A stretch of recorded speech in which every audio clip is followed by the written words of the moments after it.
What's going on, sports card collectors? It's been a long time since I've done a video. A lot has been happening for me personally, but I think today would be a good day to do a talk about mistakes I made getting back into the sports card collecting business to help those that maybe were old time collectors that are starting to get back into it or have gotten back into it, or even for some of the young novice collectors. Some of you know my story. I grew up collecting cards back in the 80s, mainly baseball cards. So I had the Ripkins and the Boggs and the Ricky Hendersons and the Strawberries and good and rookie cards. Had quite the collection. Probably 7, 8 years or more. Sold that collection off literally for half pennies in the dollar. But still maintained my basketball, football, and hockey collection that I had. And so back in March of 2019, just about the time that the COVID hit, my son had come to me. My older son had come to me about Zion Williamson cards and how much they were going for online. And I kind of got that fever, that itch to get back into card collecting, primarily basketball cards. Now, when I grew up as a kid, it was Topps, Fleer, and Donruss, and then eventually Score baseball cards came out, and it was pretty simple. We'd get together as friends and we would trade cards. We would buy packs, not boxes. You buy a pack of cards for $1.25, maybe up to $2 to see who you would get. And I can remember, the Mark McGuire's being hot and having a bunch of those and having an inside tip because my dad was a salesman at the time, and one of his customers was actually Topps. So he would come home with wax boxes of baseball and football cards that I would open up and chew on the miserable, hard, sugary gum and then eventually throw it away. Now there's so many different kinds of cards out there, primarily Panini.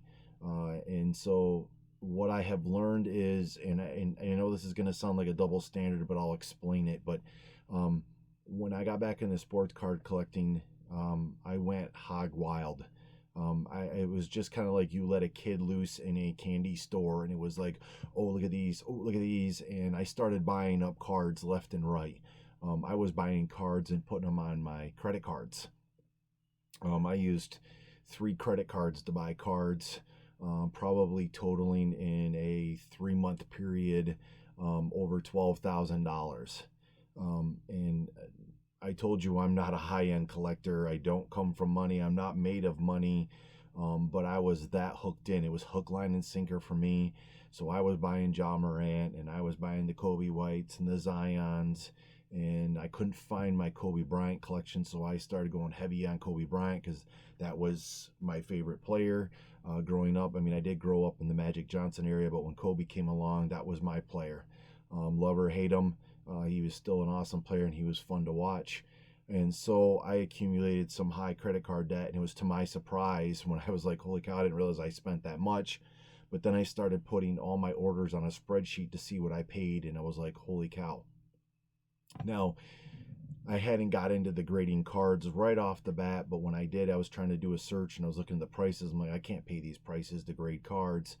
So that's how I got into GMA, because it was cheap. It was a cheap price. And when I got the cards back, I actually was pretty impressed with the slabs. The label I know isn't that attractive, but overall I was excited and happy with GMA in the product that they put out, and as product that was just grading my cards. But what I didn't realize is what I was buying is a bunch of Ja Morant lots of the Panini draft picks, not the Prism, but the Prism draft picks. So it didn't even have the team that they were on yet.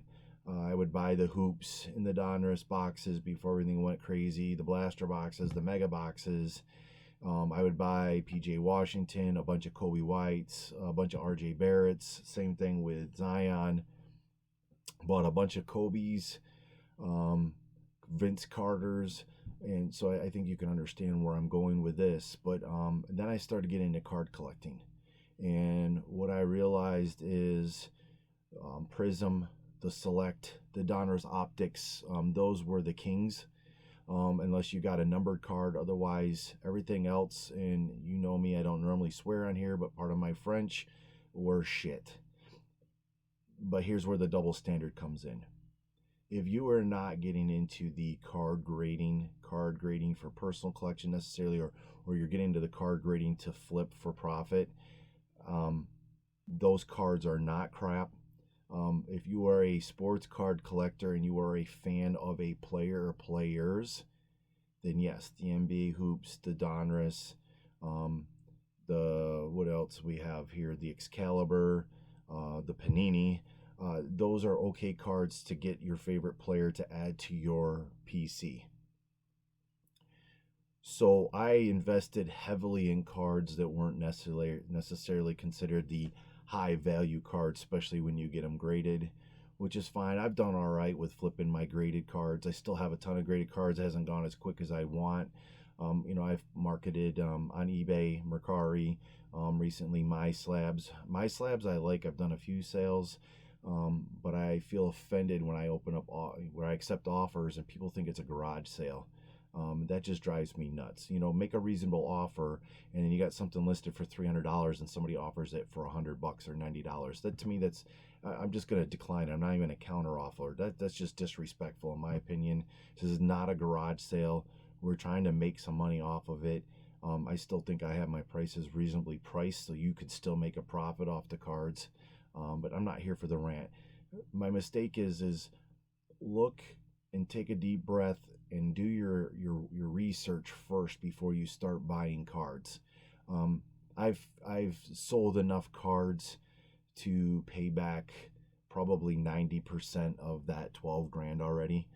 So I'm okay with that. I'm comfortable, and I have plenty of cards listed online that if they sell, I will be able to pay off the remainder and come out ahead out of the deal. So that's not my thing. Is I made the mistake of not doing my research, and because this certain player was hot, I just bought everything that this was player and then I thought was a reasonable price, not knowing really what the good cards were.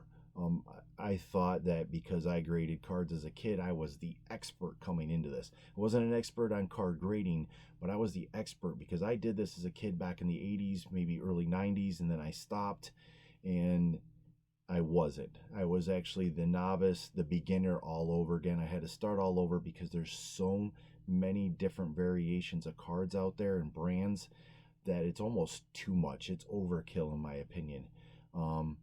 There was a Facebook post out there the other day that said if you were the CEO of Panini and you could focus on one thing about the company, what would it be? And my answer was quality control.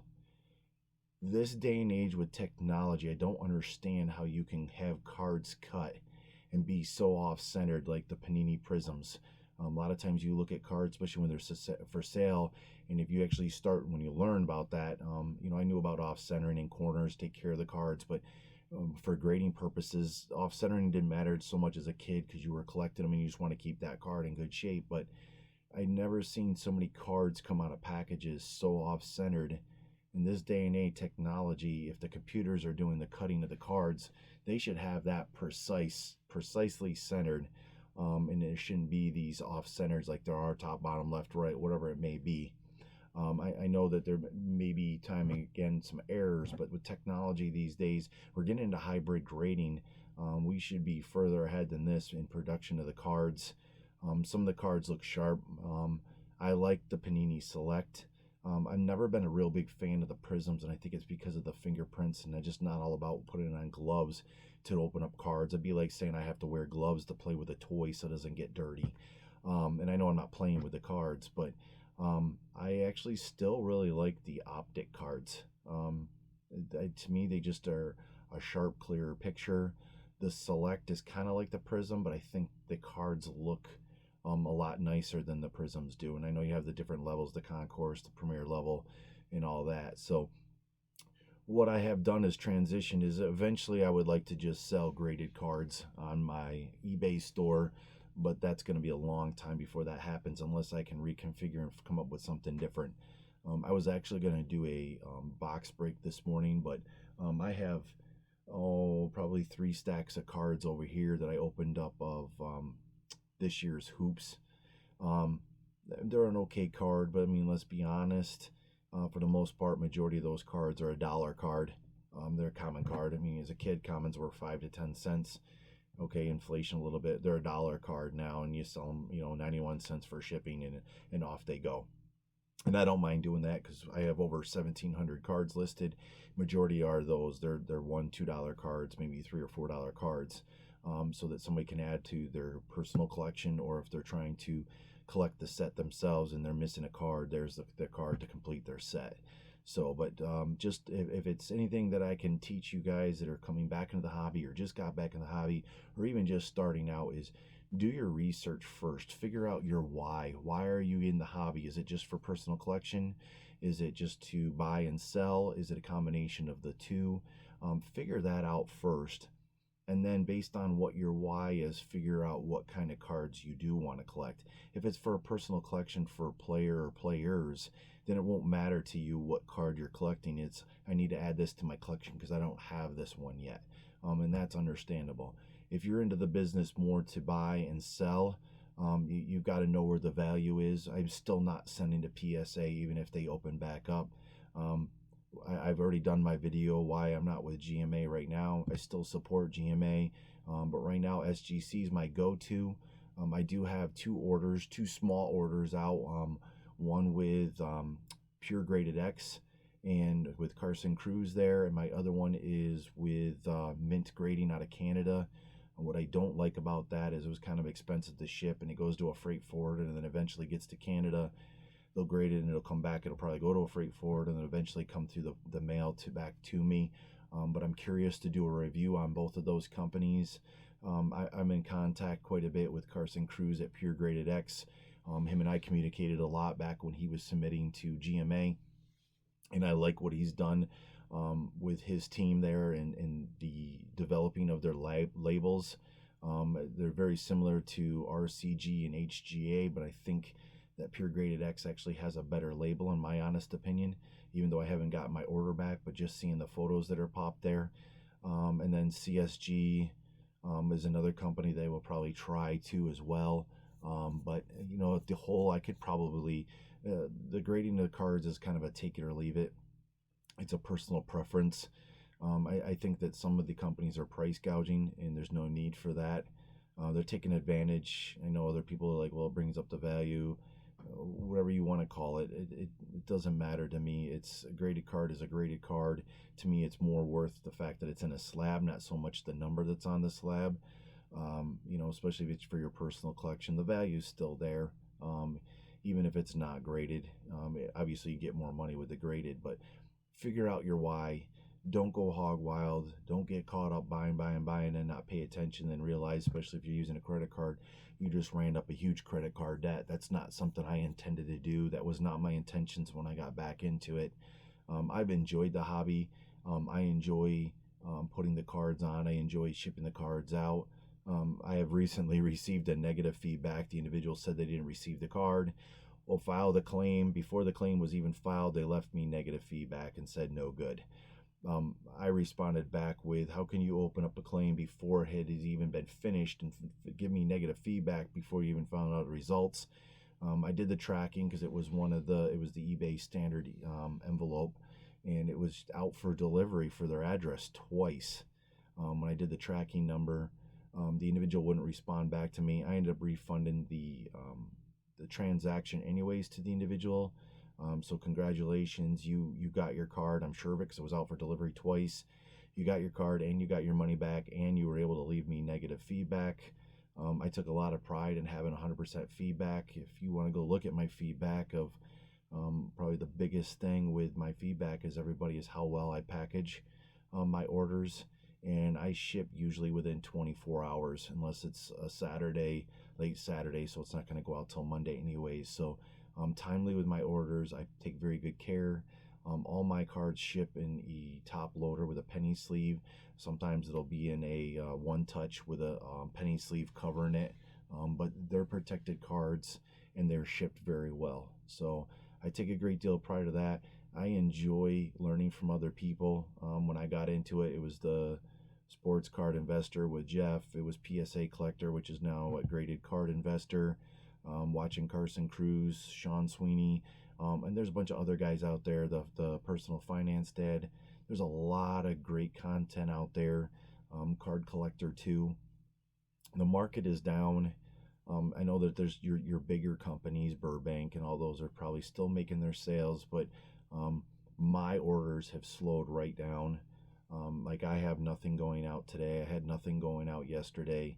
I might have had 2 orders go out the day before. I mean, I was doing between 7 and 10 orders a day. It dropped right off for whatever reason it is. I'm not going to necessarily blame it on COVID because I was still pretty steady even through that because people were home and able to collect. So it could be because people are gone to work. The market's gone down some. So people are looking to get a good price on cards. And then so some of them are lowballing or they're hoping that we're going to drop the cards down drastically. I still think that my prices are pretty fair valued. I try not to go extreme with them. And, but yeah, so I just wanted to point that out, guys, is just be careful of how you're collecting the cards. Find out what your why is. My intentions of getting back into the hobby was not primarily for a PC collection. I've been there, done that. Mine was more of a side hobby business of interacting with personal collectors, buyers and sellers, and everything in between. So I primarily buy, grade, flip, or box break, penny sleeve, top load it up, and then just put it on eBay. So I have a lot of Kobe Bryant cards that are not graded. So to me, that is my personal collection. I'm a big Jason Tatum fan also. So I have, quite a few of his cards, some graded, some not graded, kind of like the Kobe's. But guys, just be careful that, like I said, you don't get caught up in just buying everything under the sun and then you want to get it graded and then find out that by the time you paid your grading fees and shipping and then you go to list it for sale on eBay, you find out you're either going to lose money, break even, or make very little money off of it because it wasn't really a high-end card, so to speak, when you graded it. So I know it's been a long time since I've done a video. I actually, it's 5 o'clock in the morning here on Friday, and I just got out of work. I just got done doing a 10-hour shift, and I go back in at 6 p.m. tonight. So I also wanted to thank those that have subscribed to the channel because I appreciate that. I know that there's people out there that are paying to get subscribers so they get up to those 1,000 or more people. To me, that's not a real fan base, if you want to call it. I call it a fan base because I follow a lot of people too. So I guess I would be a fan of Card Collector 2 or a fan of Pure Graded X and so on and so forth. So for those of you that are my fans and for those of you that have liked the content, hopefully this is a little bit insightful of just slow down and just take a deep look at what it is you're collecting. Why are you collecting? What is your ultimate goal? Is it for your personal collection? Or are you looking to flip? And just be careful what cards you're buying. There's nothing wrong with the Donruss or the hoops, but if it's for flipping purposes, there's just not a lot of value there. So, but personal collection, by all means, get the guy that you're collecting, unless it's a number card. If it's a number card, then it's a little different there. So, but guys, thank you for those that have subscribed. I appreciate the support. I appreciate the feedback. Even if it's constructive criticism, I appreciate all that. And for those of you, if you're watching this and you haven't subscribed, go ahead and hit the subscribe button down below. Hit the notification bell so you can be notified the next time I have a video up. And also do me a favor, give me a thumbs up. All of that helps me out, and all of that is free. It doesn't cost you anything. And guys, as always, I appreciate it. Stay safe, stay healthy. Next time we'll see you on a box break or a graded card reveal. Have a good day.